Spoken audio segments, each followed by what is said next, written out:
আসসালামু আলাইকুম, সবাইকে স্বাগতম জানাচ্ছি। তো এখন আমরা দশমিক ভগ্নাংশের এই অঙ্কটি সমাধান করব। তো এই ধরনের প্রশ্ন কিন্তু পরীক্ষায় প্রায়ই আসে, আর এই প্রশ্নটি এসেছিল প্রাথমিক প্রধান শিক্ষক 2012 সালে। সো 4টি অপশন দেখতে পাচ্ছেন। সো প্রথমে আপনারা একটু ট্রাই করেন। সো এই ধরনের অঙ্ক করার ক্ষেত্রে আপনার সবচেয়ে সহজ সমাধান 0.004কে স্কোয়ার করতে বলছে, তাহলে এটা 2 বার গুণ করতে হবে, অর্থাৎ 0.004 ইন্টু 0.004 এভাবে প্রথম লিখবেন। তারপরে 4 কত হয়? 16 হয়, এটা আগে লিখবেন।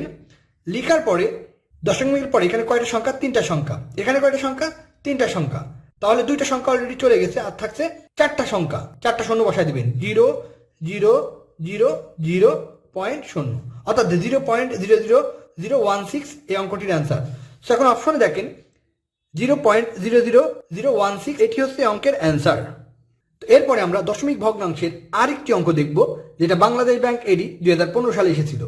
দেখতে পাচ্ছেন 0.003 স্কোয়ার সমান সমান কত? সো এর আগে আমরা কি দেখলাম?